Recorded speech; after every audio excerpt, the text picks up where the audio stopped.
Yeah, you play the best player unless you're Texas, is what Hank said. And we're going to get to them, okay? We're going to get to them. I love it. Yeah. I love it.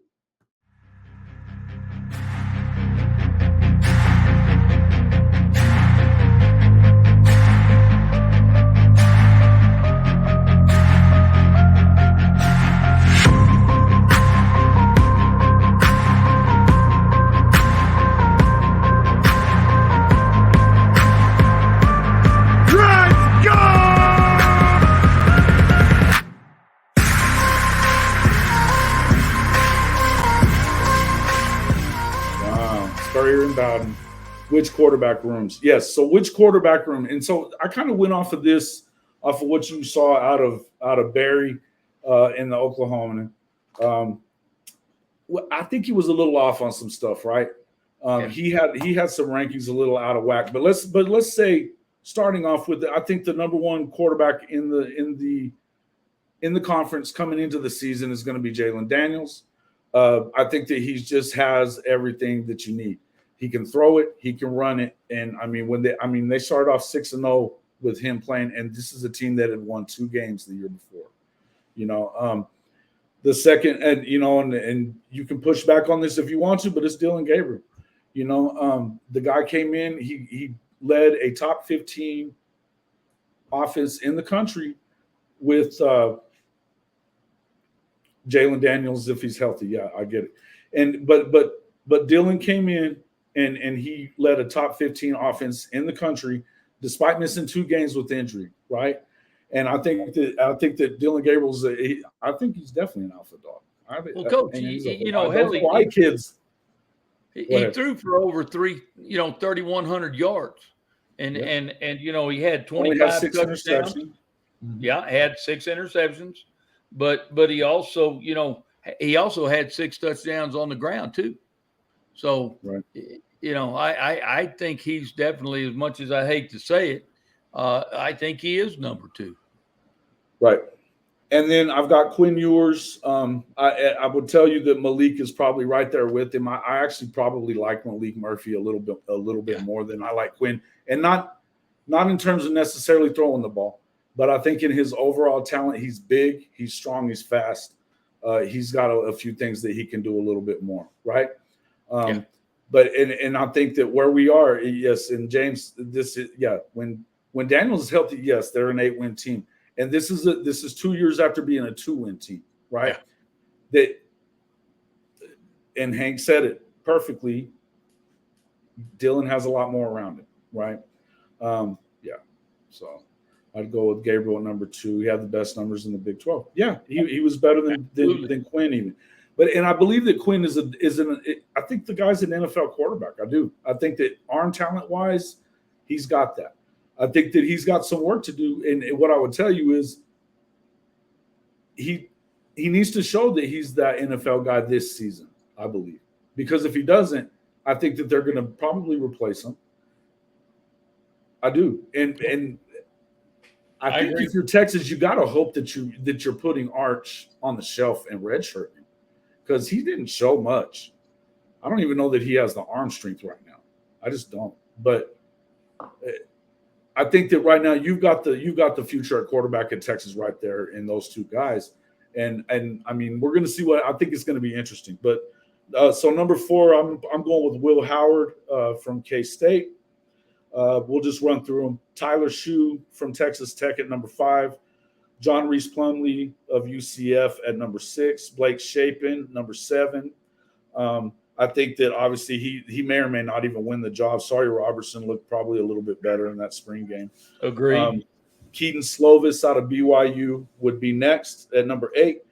Hunter Deckers, I've got him at number 9. I think this guy could easily move up into the top 5 really easily. This is the number 1 quarterback in Iowa high school history as far as passing numbers and everything else. I think that Hunter Deckers is a better player than what a lot of people do.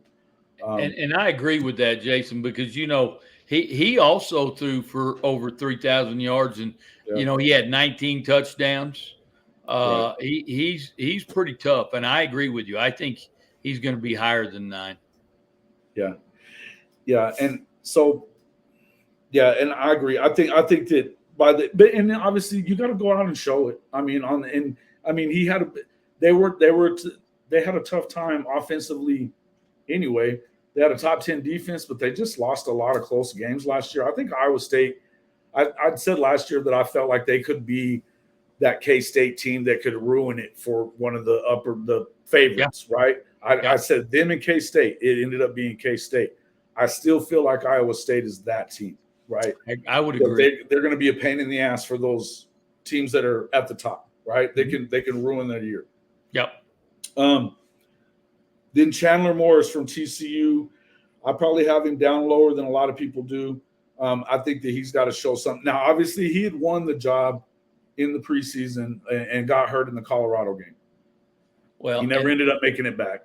Right. And I have to tell you, he had won the job, like you said, and I truly believe he'll be higher than I think he'll be higher than 10 as well. I really do. Well, and I mean, Kendall Briles has a good track record with quarterbacks. And, I think I think Chandler was doing a good job because he was used to Lincoln Riley's system coming from Oklahoma. Right. And then he was playing for Lincoln's brother. Yeah. So there's going to be an adjustment, but I do think that he's going to make the adjustment. He's got a big arm. I think that he's going to be a good player. Well, and again, I think he falls right into Dykes' offense. I think he's a perfect fit for that offense. He is, but again, the terminology is different. Some of the route tree is different, so there's going to be some differences, right? Yeah. But then after that, we're going to go with Cincinnati's Emory Jones.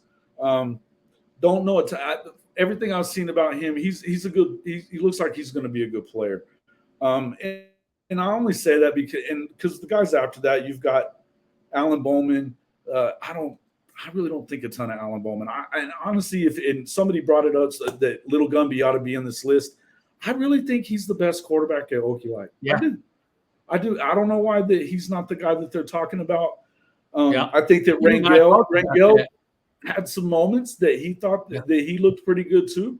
I think those two guys are the best two players. I agree. Yeah. So we talked about that before the show, Jason. Yeah. Well, and I tell you what, the other thing on Emory Jones, one of his big things is he threw, I think, like 18 interceptions.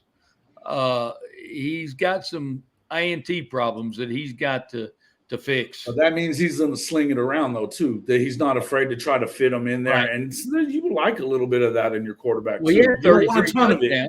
He threw for 33 touchdowns. There you go. So they're going to sling it. Right. And again, and James and Hank, I think you're both right here. The determining factor, James said the determining factor is going to be the talent drop around the quarterback is why we feel like they're probably going to have a hangover this year, right? I think that's true. You have the super senior. A lot of those guys, you lost your best weapon at wide receiver. Sure. Obviously Duggan, I don't know that there's a big change between. I think that if anything, you probably have Chandler's probably a little better than Max as far as talent is concerned. But I don't know. I don't know what the talent level is going to be like around them. And then what are they going to look like on defense? Because that's something you haven't seen, one of those Lincoln Riley type offenses that had a defense to go with it. Right. And that's really what TCU needed. Patterson had a great defense. They didn't really have to do much with that. And they were all seniors, super seniors at that. I mean, that helped them. So I don't know. We're going to find out. But anyway, that's where they fall off, though, Jace. That's where they fall off. I think so too. I think they're going to struggle there. And then again, I feel like the Okie Light. I think it's just a lot of uncertainty, and I don't know what's going to happen. I mean, they didn't have a spring game. Maybe they did that by design. I think it was whatever, but they played flag football, Coach. Yeah, they did a meet and greet for 30 minutes, so it was what it was. And so, but I still feel like, Bowman, any one of those three guys, I would probably have them slated there.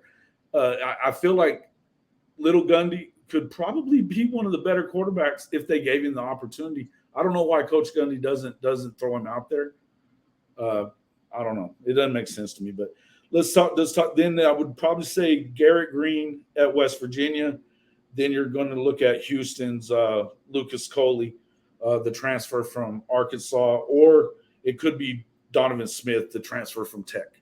Neither one of these guys have done a whole lot. Donovan Smith can't throw it. Donovan can't throw it, and that's a passing team. Dana Holgerson, that's another, an air raid team with a guy that can't throw it. It's troubling, right? So I don't know. There's part of the problem is the Holgerson. Yeah, that's the problem to me, and to him, it's not the problem at all. Only I can pick on my little brother. So not. Yeah, I got it, James. I got it. Pardon me.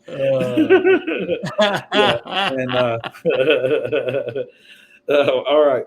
So let's rank these quarterback rooms, though. Okay, and obviously we're talking about these bottom four, and then looking at that, you've got to talk about obviously these guys that were at the bottom of that list. You have to start looking at who is the bottom. And we just said it. Houston has got to be the bottom quarterback room in this because you got one guy that he can move a little bit, but this is an air raid and he can't throw. So this is a problem, right?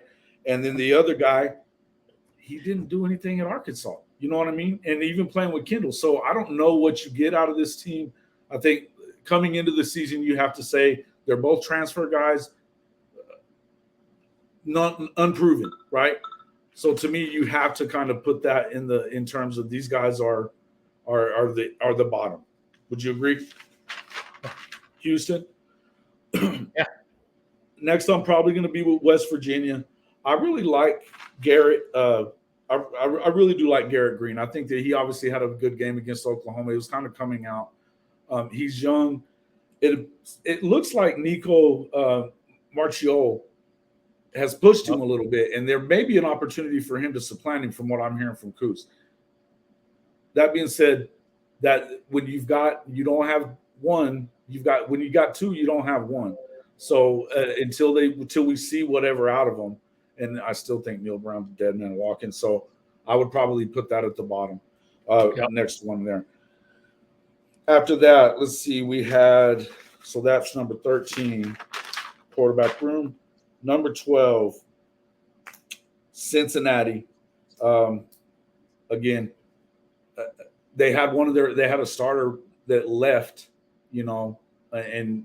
left the system. He just left the program a couple of weeks ago. And the guy that they got, he can sling it. Well, and he had 30 touchdowns a year ago. But what do they got backing it up? If you're talking about the entire room, we don't know really who they've got. They got Emory Jones and they've got Ben Bryant and Evan Prater, and none of these guys have really done much, right? Emory Jones is who they're kind of predicting as a starter right now. And guys, I this is just me, but I don't have too much confidence in the guy that's already been to two other schools. He was at Florida and then he was at Arizona State. That wouldn't bring me a whole lot of comfort that you've been in two other programs and couldn't be successful there. I'm still not a big guy on Satterfield either. It's a wonder to me how he got this job. How you go from Coach Fick to Satterfield, and he hadn't done anything at Louisville. What? I didn't understand it. I think they're going to struggle more than obviously there was an issue there because he had a starting quarterback that he wanted to continue starting, and he left. Yeah. I think they're kind of like the Baylor Bears. They got the car in reverse. I hope that Logan's watching this. All right. Yeah. Next up, we would be at number 10. And I'm kind of back and forth on this, but I'm going to say BYU. I know that listen, I think that BYU has a good quarterback. I do. And in fact, we've got him kind of higher up the list. But I really feel like in the end, So that's Keaton Slovis, obviously. I like Keaton Slovis too. And but I think that behind him is a lot of guys that just don't have any kind of you don't know what you got in them. So I have a hard time ranking them above.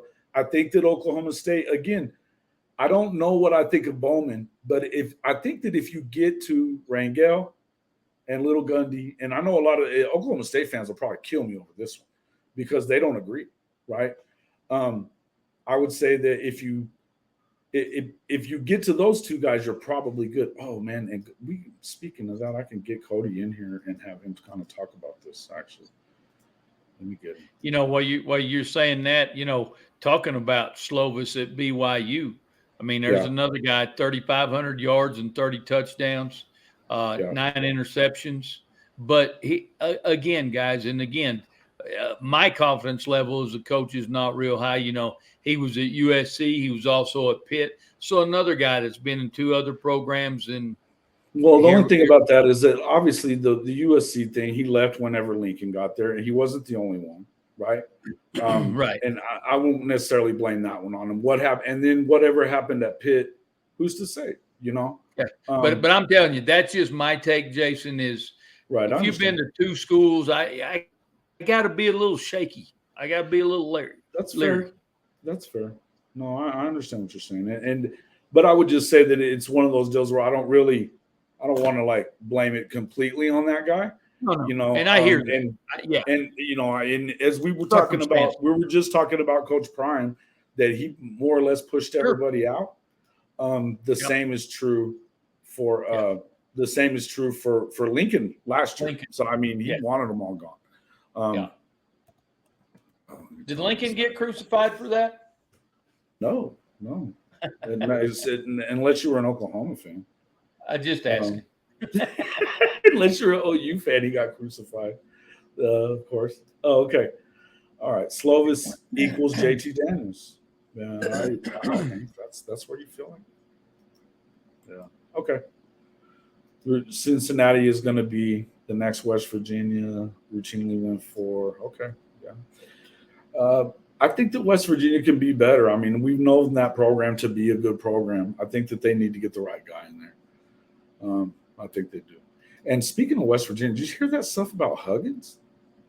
Holy crap! He had a gay slur that he threw out there on the radio yesterday, and they're talking about firing Huggins. Yeah. Are you serious? But the people, the big boosters around West Virginia are saying if you fire him, we will boycott everything. We won't be. Wow. So they haven't done it yet that I know of, unless it just happened recently. It's wacky. It's why. And I mean, he came out that he was. We'll talk off air about what he said. Okay. Yeah, without Neil Brown, I agree with on that, Hank. I agree with you on that. They got to find the right coach. And I think that Neil Brown ran off a guy that might be pretty good, but I mean, it is what it is. And I just don't know. I'm surprised. It surprises me that he's definitely got to win. He doesn't have a choice. He better win right now. All right, next up, where were we at? We just went with BYU. So the next one would be Oklahoma State after BYU, because I feel like, again, if you get – and if Bowman can beat those guys out, then okay, then he's proven that he's pretty good, right? Because at least with Rangel, he got some time last year when Spencer was hurt. The time that Little Gundy got, which was mop-up weird time when they're getting killed, I think he looked the best, and I think he throws it the best, right? We're going to find out kind of where that ends up, but we'll kind of move past that, and we'll talk a little bit about them in a second. I know that Cody's going to be pissed that I got him that low. Next up would be Iowa State, and this is that Hunter Decker's part of it. I think this guy is one of the better quarterbacks in this league. Throwing it wise, he can fling it, man. And look, he had a nice little season. We just talked about it last year. He had over 3,000 yards. They struggled at punching the ball in the end zone. They had a hard time punching the ball without Brees and without, obviously, new quarterback and everything. They didn't get the running game, did not get going, right?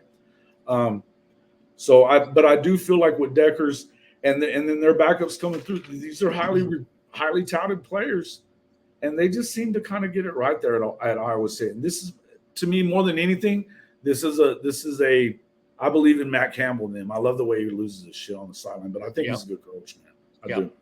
I agree. You know, I tell you the other thing too, Jason, about Deckers is, you know, his throwing percentage was like 66%, 62%, right in that range. Right.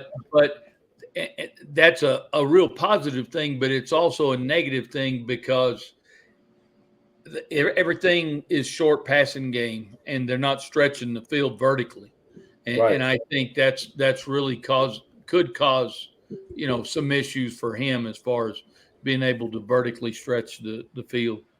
Correct. And now, and listen, I wanted to bring Cody in anyway because it was funny. I was reading that from Barry Trammell this morning, and then the first thing that pops up in my YouTube is Cody's video from yesterday. He was kind of talking about this. He did a little of this, and we were kind of getting into the right around the 10, 9, 8 spot. And I would tell you that the reason that what's up, man?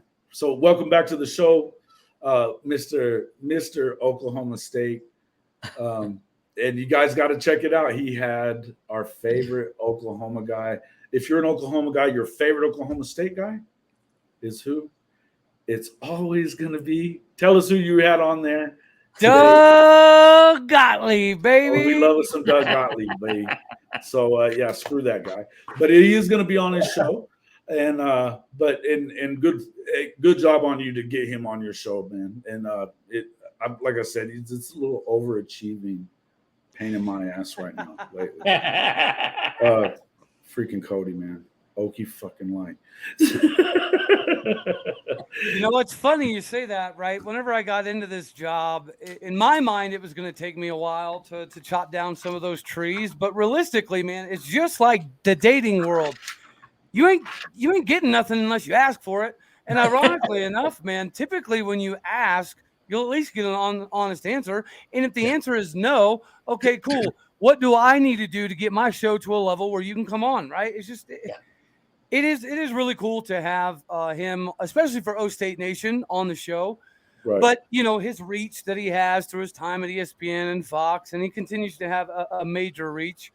So, I kind of wanted to hear his take on a number of things. And we did talk a little bit about the Bob Huggins situation as well. And then we broke down some of the Oklahoma State stuff. But anyways, enough about me.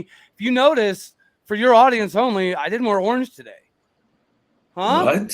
Huh? Look at this. Oh, it's just all behind you on the damn wall and everything, though. Oh, well, yeah, I didn't do that. I don't know how that happened. Look, can he stay healthy at Iowa State? Now, listen, here's where we were on it. Now, we talked about the top quarterbacks we ranked the top quarterbacks in the Big 12, right? And I think that's the easier one. But when you start looking at the entire room, which is the one thing that I liked about what Barry did, was that he did the room, right? Yeah. Now, and I think it was terrible. I didn't think he had it right, but he did rank the room, right? Right. And that's what I liked. So, that's the first thing I was thinking. And then when I saw your video, I was like, man, I like it. So I think we're a little different on some of it, but I would tell you, I think the worst quarterback room in there, we've already put it in Houston, West Virginia. Right behind that would be Cincinnati, BYU, and I like Keaton Slovis, but I'm not sure what they got behind it. Right? I just think it's the unknown there, and I think that's it. Hey, they may shoot up, right? Because I think BYU is going to be the real thing, but we're going to have to find out there. I'm not super sold on Keaton Slovis. I'm not super sold on what they have going in Morgantown, or honestly Cincinnati for that matter. Emory Jones, athletically, probably should be able to contribute, but does that mean he's a wholesale better than Garrett Green or anybody else in the league? No, probably not. Well, now, one name you brought up that I might disagree with was you mentioned Texas Tech. Donovan Smith is obviously gone now at Houston, which is going to give Houston the opportunity to be competitive. But, man, whenever you get to the Texas Tech side of things, I'm excited.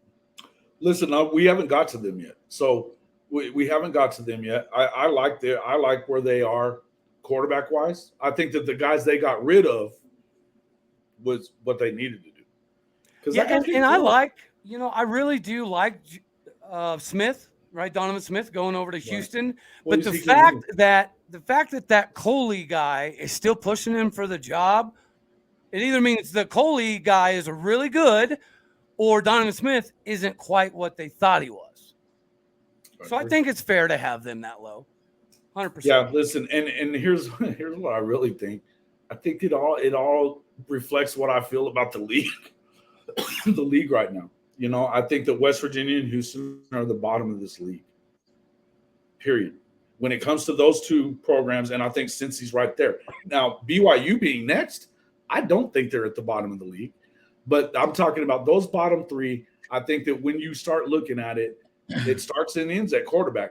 I think that some of them, the next little group of them, it's because of unknown. I'm not really sure what we got, right? Is where I feel like that's why they're where they are, right? Because the guys that we have towards the top, we feel like they're more proven, at least a couple of positions. Right. So with BYU, I had Oklahoma State next, but the reason is because you have Iowa State's quarterback room better than Oklahoma State's. I do, because I think Hunter is a real quarterback, man, and you're getting him. I don't know who we're getting with Oklahoma State. And I don't think that they're going to put the right guy in there either. We've talked about this. I don't even think it's Rangel. I think it's Gunnar Gundy. And I know that people are probably going to beat me to death over this, but I think it's Gunnar. If he has as good of a fall if he has as good of a fall camp as he did spring, he's going to be in that conversation, except for the fact that we already know the answer. His dad does not want to play him unless he has to. Why? Tell me what that is. Honestly, man, I think it's for just simply because he wants to avoid the negative backlash. And I don't think that off of some hyperbole. He said as much on the sidelines of the Kansas State game. He said, I am going to throw out Garrett Rangel because I don't want the negative connotation being passed around about me picking my son. You know what, though? I have an issue with that. And I because in my opinion, and having coached my son, I can tell you this, guys. You know what? You play the best ones. It doesn't make a damn if he's your son or your grandson or, it's your job as the head coach of that institution to play the best players. And if it's your son, then by God, people are going to talk shit anyway, guys. So why are we so concerned about them talking shit about I'm playing my son? Hey, they're going to talk no matter what. Yeah. Some people. It's the weirdest thing, though, is that he is hearing so much. You're not playing your son. Right. So you're not going to please people. So play the best players and be fair to your son. I think arm talent-wise, it's not close. Right? Arm talent would definitely go to Alan Bowman. But the problem with Alan Bowman is he throws as many picks as Spencer Sanders thus far. And I know it's a very small sample size, but he had 17 picks last year. 17 picks. Yeah, you play the best player unless you're Texas, is what Hank said. Hey, and we're going to get to them, okay? We're going to get to them. I love it. I love it. Horns down, everybody. Just throw the horns down while we're at it, okay? Oh, I can make sure that you hit that like button and throw the horns down, okay? Everybody in there, please do that. All right, so if you hadn't hit the like button, please do that. That's helpful for all of us. This is a good way to segue. Please do check out our official pod merchandise. We got the horns down hats. And in fact, you can even change the color on it. Cody, you want to get in there and get one? You can make an orange one. You can do it that way. So, hey, I bought 2 of them, Jason. I bought 2 of those horns down. I crapped on one and I wiped with the other one. Okay. Well, yeah. Perfect. That'll work. Listen. Yeah, so we're still talking here. So Little Gumby knows the offense better than the head coach. And that's the point. I think more than anything, this kid has been running his dad's offense since he was a baby. He's been in every film session since he was a kid. You know, I don't, leadership wise, and I mean, we all know that the Gundys were both very good college quarterbacks. Mike Gundy was probably at least top 2 or 3 in OSU history, wasn't he? He was for the longest time, yeah. Mm-hmm. Mm-hmm. Yeah, Hank always does it early. Hey, Hank, you're always doing it early. Thank you guys for that. Everybody that has hit the like button, thank you so much. We appreciate that. That is the easiest way to do it. But hey, if you'd like to support the program, you could always hit us with a tip. And you can always buy pod merch, and you can always make sure you get all your licensed gear from Fanatics through our partner store, up to 65% off just for using our link. So make sure you do get in there and check that out. It's almost time for this new season. It's time to get geared up and get gear ready, because I can't wait, man. We're approaching 100 days until the start of the season. I'm excited about it. Now, and we're talking about stuff that, like, this matters. The freaking quarterback rooms matter. And would you say, I know you've been talking about you're expecting a different offense this year, Cody. Yeah, that's what I was going to say, but I'm going to cut you off. Go. Well, Gunnar Gundy might know the traditional offense that a lot of people recognize for Oklahoma State, but we're going back to when Gundy was the OC for Les Miles style of system. So, yeah, I don't think Gunnar Gundy knows that system very, very well at all. But it's fine because you remember from the military, right? The KISS method. Keep it simple, stupid. Yeah. The simplicity that this offense is designed around shouldn't matter whether our quarterback's putting up a crap ton of yards or not, right? We're looking more for a game manager, which is why I would lean towards Garrett Rangel. Arm talents, Alan Bowman, yeah, but he comes with some mistakes that you don't really want to live with. Garrett Rangel's very consistent, but he doesn't make the throws that Alan Bowman does. And then Gunnar Gundy's been the best this spring. So we'll see. I think it's a leadership thing, though, too. And this just – when you've been watching film, whether it's this offense or whatever offense, right? Doesn't matter. It's those gym rat kids, coach. Think about it. Those gym rat kids, they just get it because it's like osmosis. They're there, right? Yeah. He's been knowing how to break down film and how to run an offense and how to read a defense since he was a little kid. Absolutely. Absolutely. Well, and that's why you see so many coaches' kids being successful. Because they live it, they breathe it, they eat it. It's 24/7, 365, and that's why they're more successful usually. I don't understand why you wouldn't, if he's your kid and he's even close. I'd throw him in there. Who gives a crap what everybody says?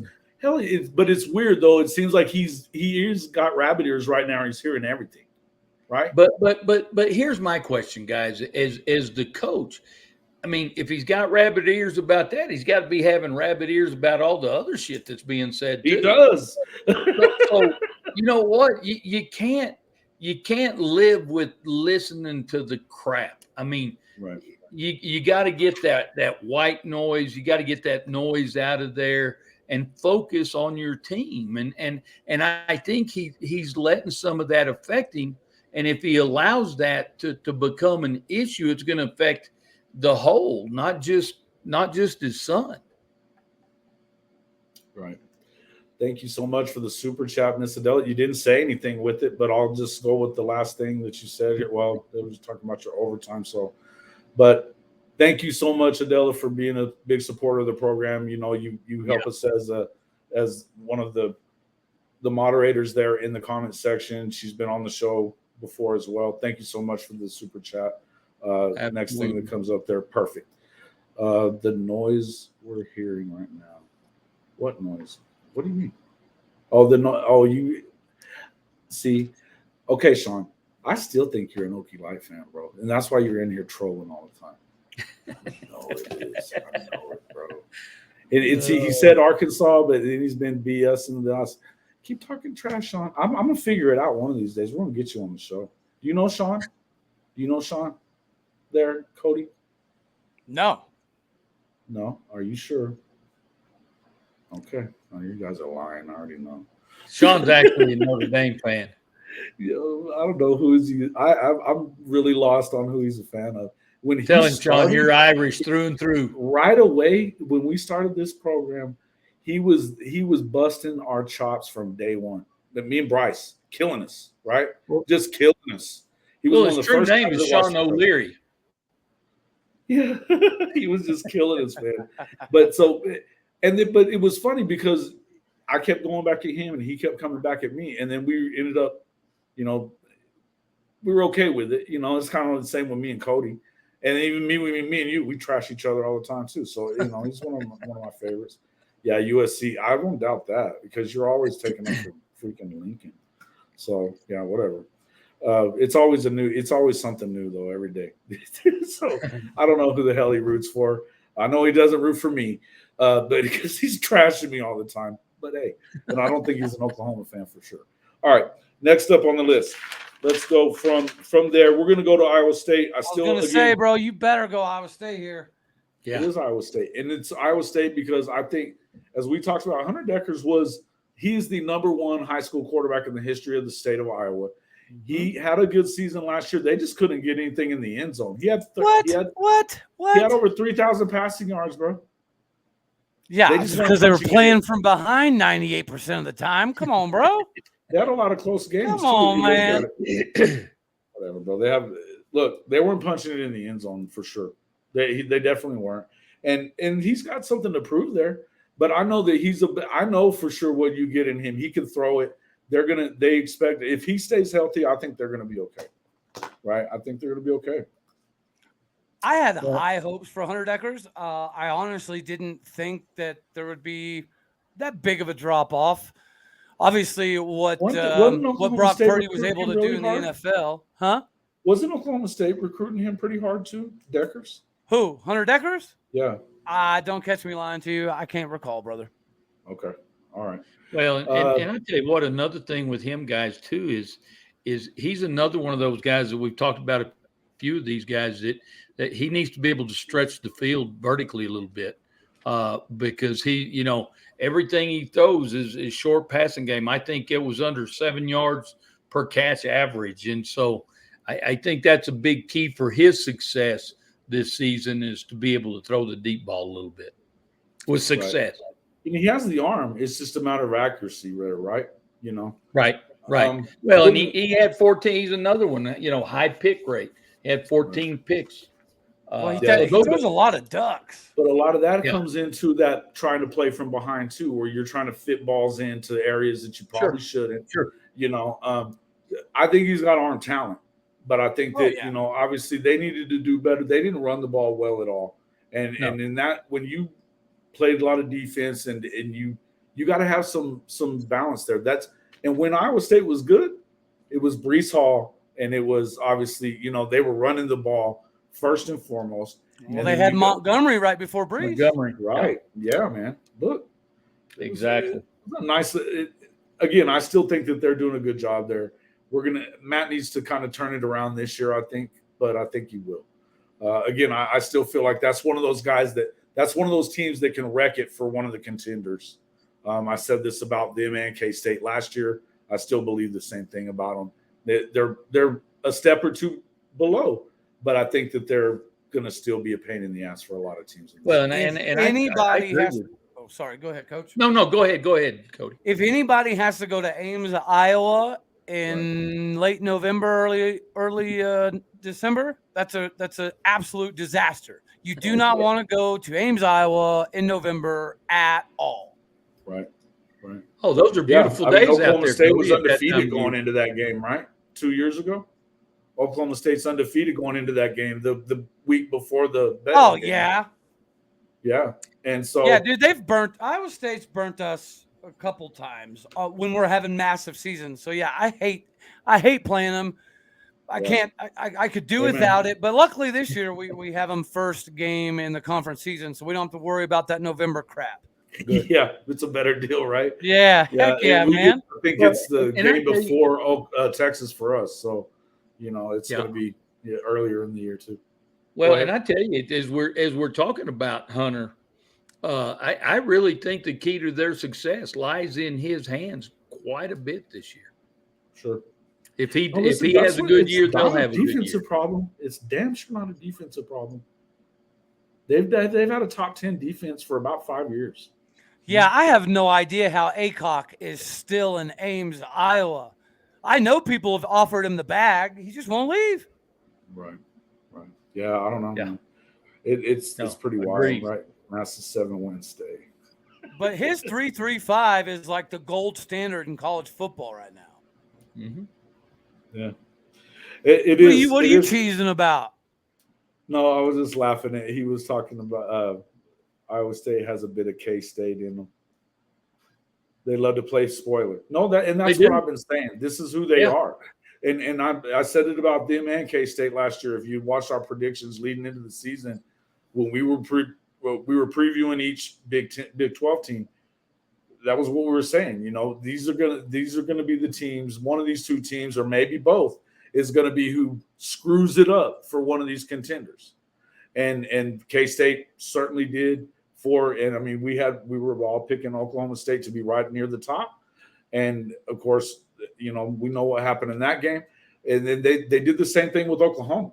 So it's one of the things where, you know, the expectations there for Oklahoma were probably a little high for what obviously we saw. But that being said, K-State definitely was that. And then Iowa State, they were in a lot of games where they could have been that team, right?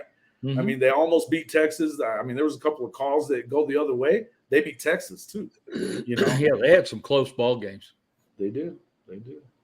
And they do love to ugly up that game, as Hank said. They just love to do it. And that's the kind of football you're going to get out of Kansas State. That's the kind of football you're going to get out of Iowa State, which, you know, that's cool.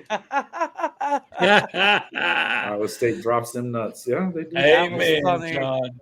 That was funny. Drop them. All right, next up from Iowa State, we will go Baylor. I'm not a huge fan of Shapen. I think he's got to get it together a little bit. He can't play. I mean, at times he looks really good. At times he looks terrible. I think that the reason that I have him here is that they're not positive that he's going to be the guy.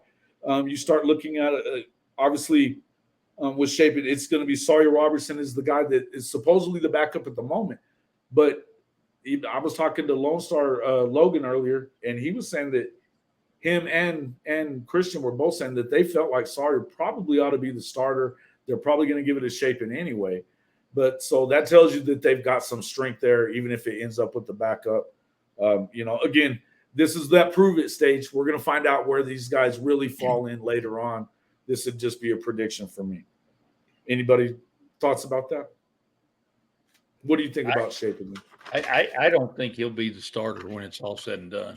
He may start off the season as a starter, but I think they got a couple. You better not have any more than 3 pick first halves anymore. Well, and you guys know this, and I keep saying this. I've been saying it, said it all year this year, and I'm saying it again.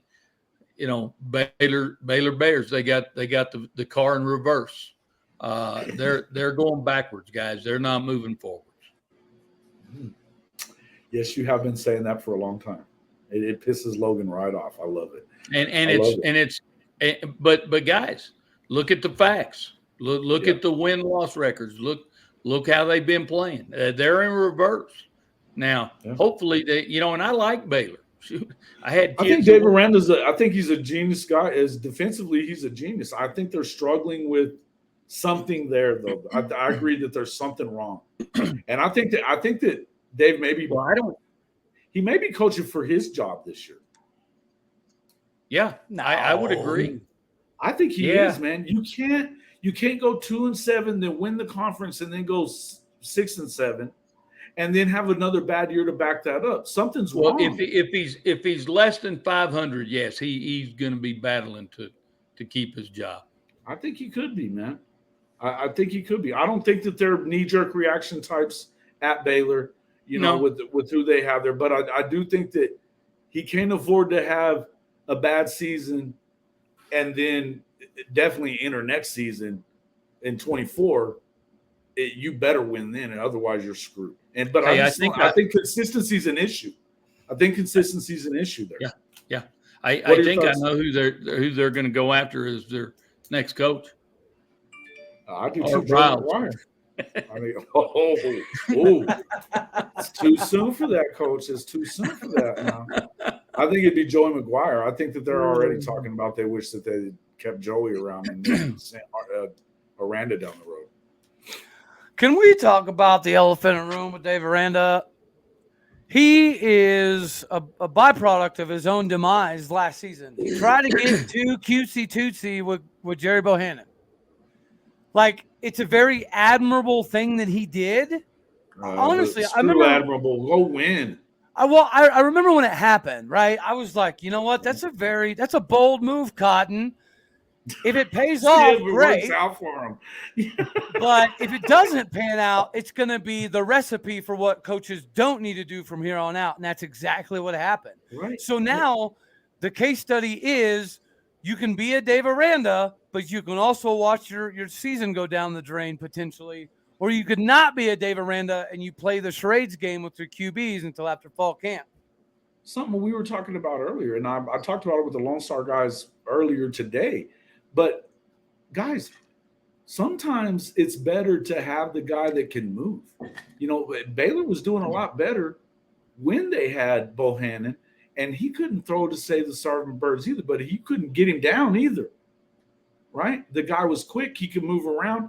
He wasn't a great thrower past 10 yards, but that's not – they were better offensively when he was in, right? And sometimes at the college level, it's not about being able to spin it all. I mean – if you can run a little bit, look at Adrian Martinez the last few years. He lives off of running the football as a quarterback, right? Mm-hmm. It's great to have a guy that can throw it a little bit. But look, if you're taking care of the ball with a defense like Dave Aranda has, then it's going to help. It's going to help you, right? Yeah. It's just weird to me that again, I feel like this is the time, and I think you may be right about that. When you make that decision to say, yeah, you should enter the portal.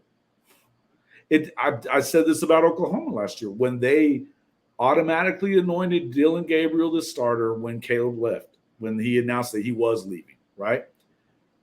It was stupid to announce him as the starter because then what do you get to come in and compete with him? You don't get they were talking about Jackson Dart. Jackson Dart was a possibility. Jackson immediately decided Mississippi, right?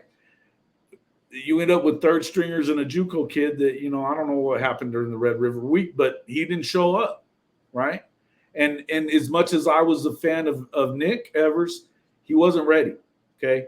So you didn't have any. Once Dylan went down, we know what happened to Oklahoma from there, right? So it's the same thing. I think that anytime that you can promote competition, it's a good thing, right? And that's not what they were doing there. And I think if the OU coaches were to go back and redo it, they would redo that. No, and Hank says it well right there. You want to keep that quarterback room and in all your rooms. You want to keep that competition at a high level. And you know what? You may know this is your starting quarterback or your starting running back, but you got to keep pushing the envelope with that backup or two or three guys telling them, you guys are fighting for the position.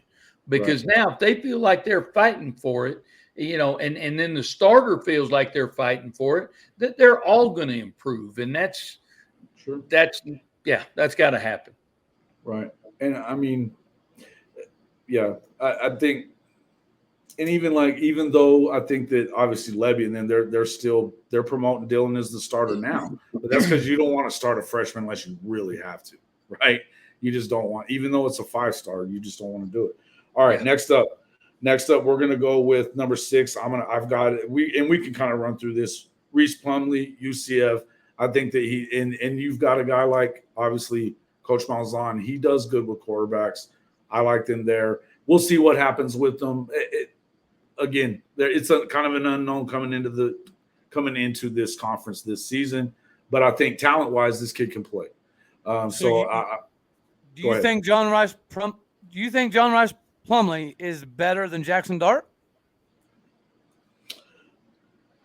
Do I think he's better than Jackson Dart? I don't know. Because that's who replaced him at Ole Miss. Yeah, And I think that Jackson Dart, I mean, we don't even know what's going to happen with Jackson. It looks like right now Spencer Sanders got that job from him. Yep. He definitely looked better in the spring game, but I think Jackson has a lot of upside too. Yeah. We're going to wait and see kind of what happens with that, but I don't know really. I mean, I think that we'll find out. I think that it could be either one of them. And here's the thing: you start thinking about some of these quarterbacks that came out of UCF. Dylan was in that group. I mean, there was a lot of these kids that were, man, I don't know. UCF, Ole Miss, all this is all got Kiffin and Levy. They got their fingerprints on all these guys. They just do. Plumlee's definitely got to work on his passing game, guys. I mean, his running game is really, he's very good there. But if he can just improve on his passing game, then he's going to be pretty darn good, being a double threat kind of guy. But right now, he's lacking desperately in his passing game. Right. Will Howard, K-State, next on the list. Will Howard, obviously, I think a lot of him. Now I know he's gotten a lot of hate. That was something you were talking about on your show this morning. Will has, he earned his position there.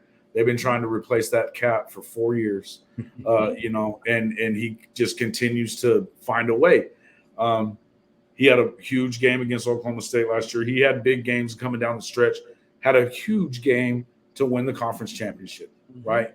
And, I mean, we're talking about Max Duggan played lights out, killed himself to win that game and lost because of a lot of what you saw out of this kid. And I think that Will Howard's better than you think.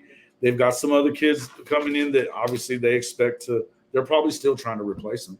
Shit, that's what they do. Will Howard is squatting over 500 pounds as a quarterback. That's sick, like, dude. This is a Colin Klein matchup nightmare for people. It is. And, I know Jake Rubley, their backup. He's and I like Jake. I think be desired, but just like you just said, nobody wanted Will Howard there either. So it's not like the K-State fans are really good at evaluating their backup situation. No, they're not. And yeah, dude. I mean, when they were excited about Adrian Martinez to replace him, it was like, wow, what's the matter with them? But Adrian did his thing for a while last year too. I think they got what they needed out of him, was to kind of those games that that he could win with his legs. I mean, obviously the Oklahoma game, he won the game on his own.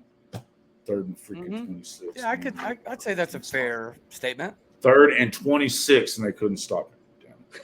All right, moving on. Number 5, Texas Tech, Tyler Shue, Baron Morton. This was one of the things that I took note of in your video. I think Morton is going to be a stud. Oh, bro. And I like Shue anyway, but I think that Morton is going to be a beast. 100%. Maybe pushing for this thing, right? Dude, I don't think Tyler Shuck's going to be able to hold on to the job the entire year. And I think the millisecond Baron Morton gets his opportunity, he won't relinquish it either. I agree. Dude, Baron Morton is an absolute stud. He's probably, of the up-and-coming quarterbacks in the Big 12, he's my favorite right now, hands down. Right. Right.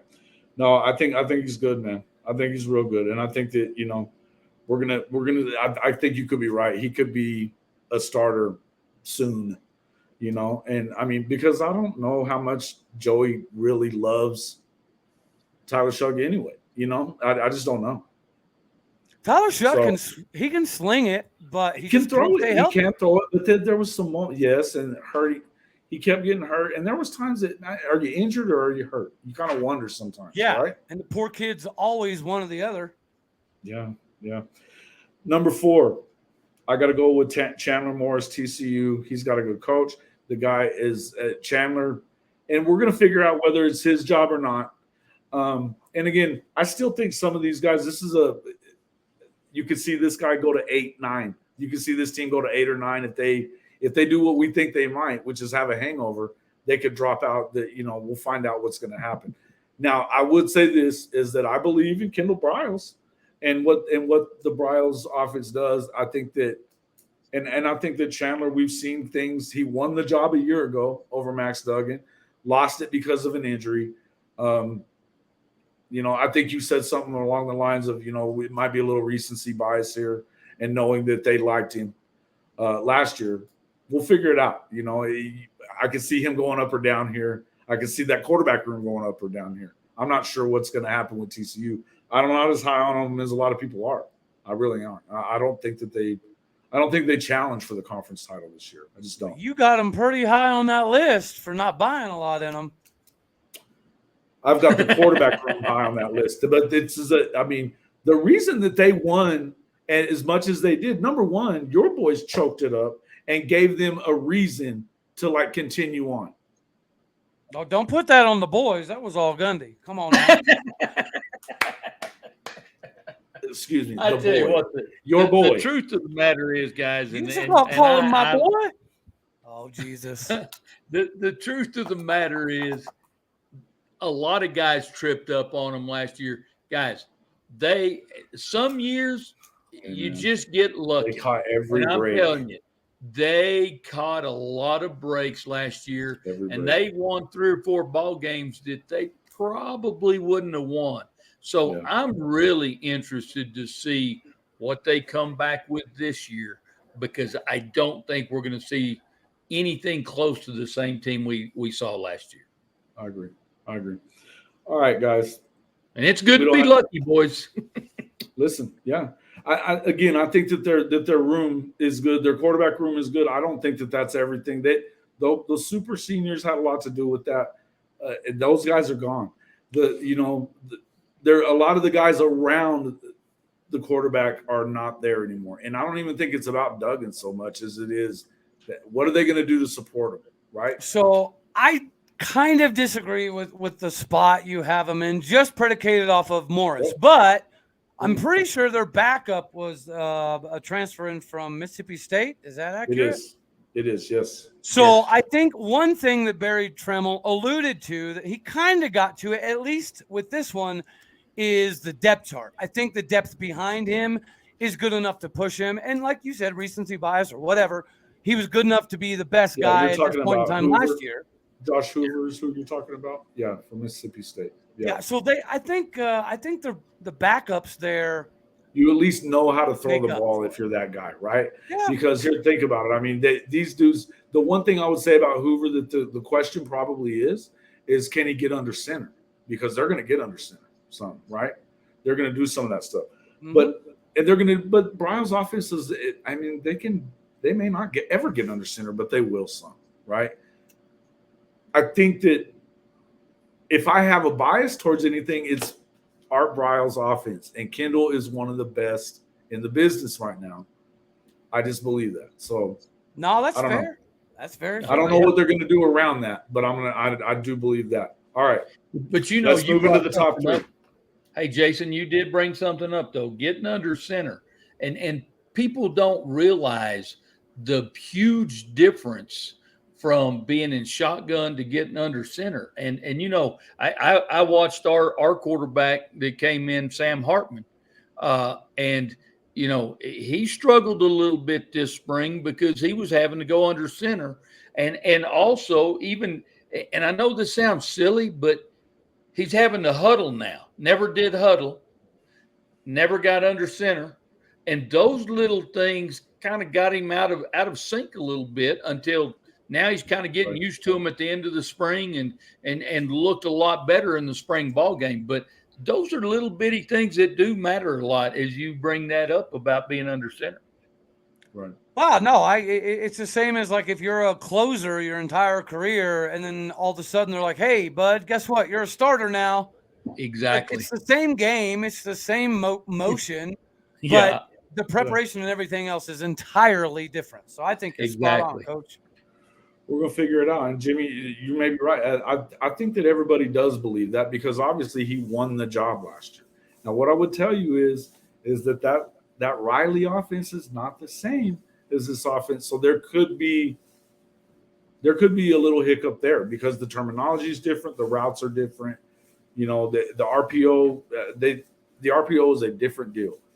All of it's different. So I wouldn't call it a shoe-in on that, but I also think as much as anything, like we said, I feel like more than anything, it has more to do with the fact that those supporting cast around him is questionable.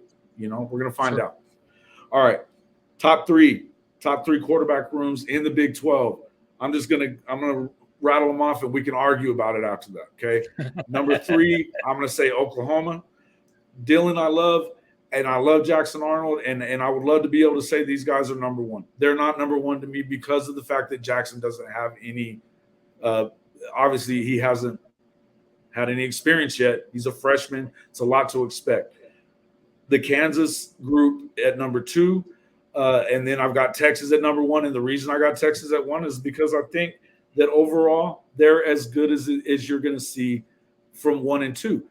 Listen, when you start looking at Malik Murphy, I feel like he could easily be the starter there, right?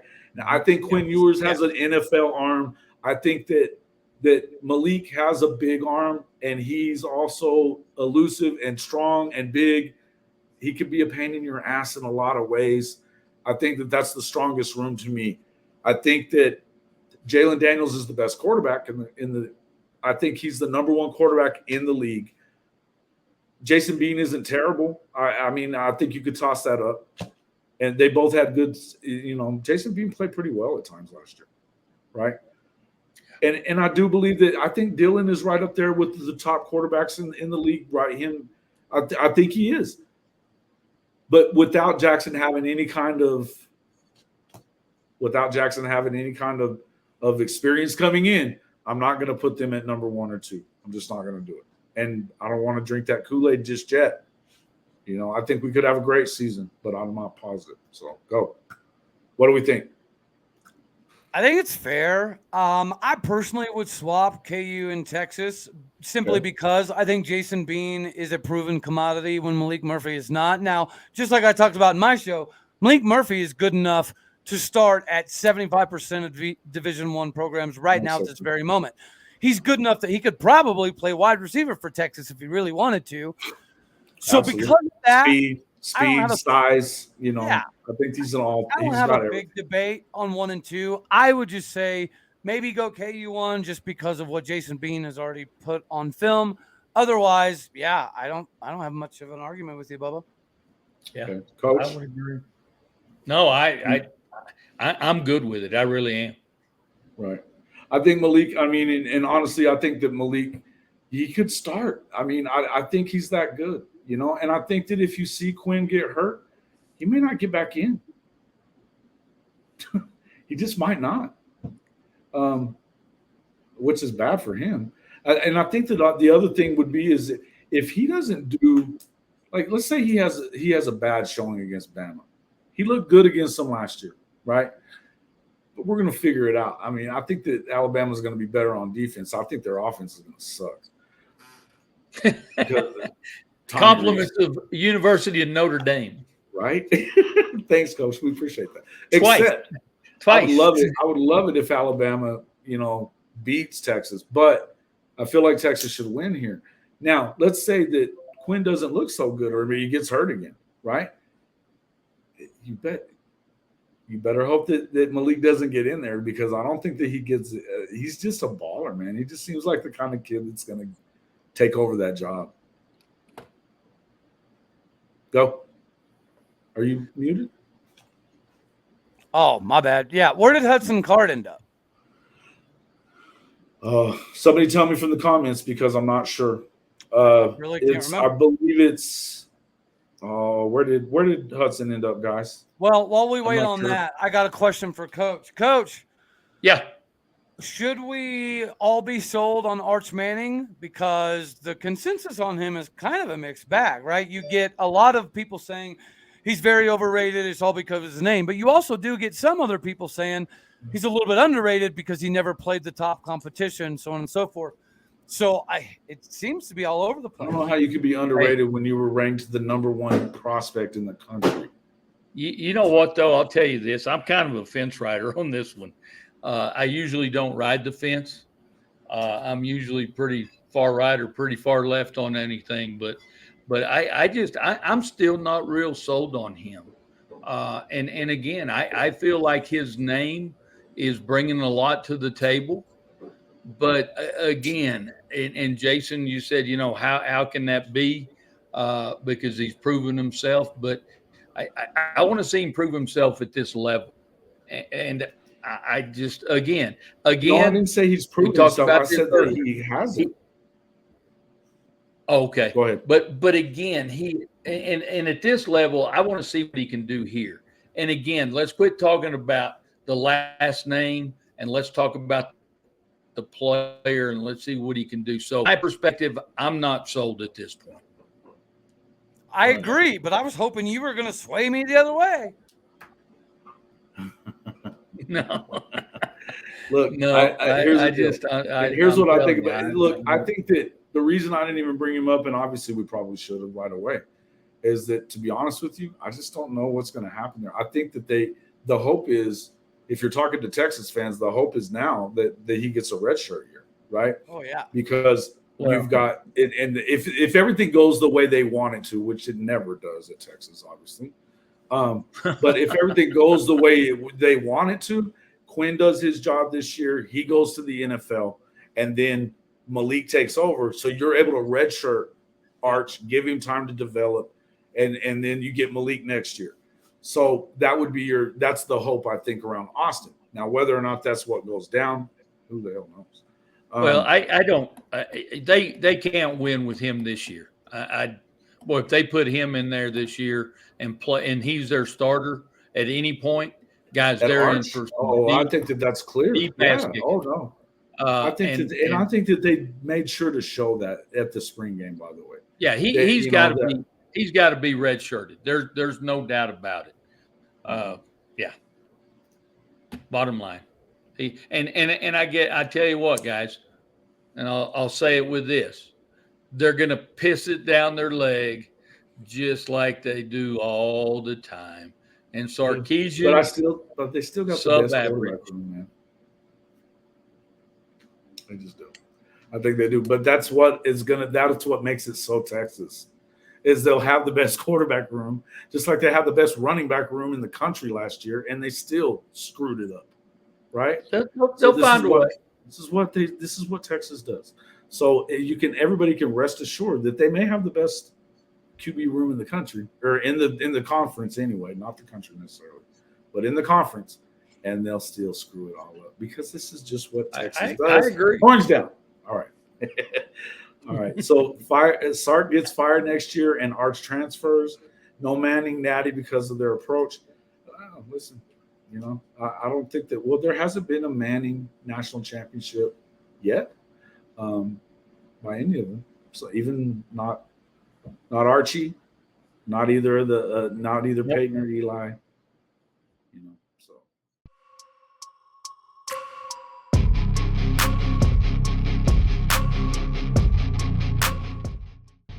Hey, you guys all know the drill, right? Say it with me. Smash that red subscriber button. Like our videos. And don't forget to ring the notification bell so you don't miss one moment of the Hall of Fame College Football Podcast.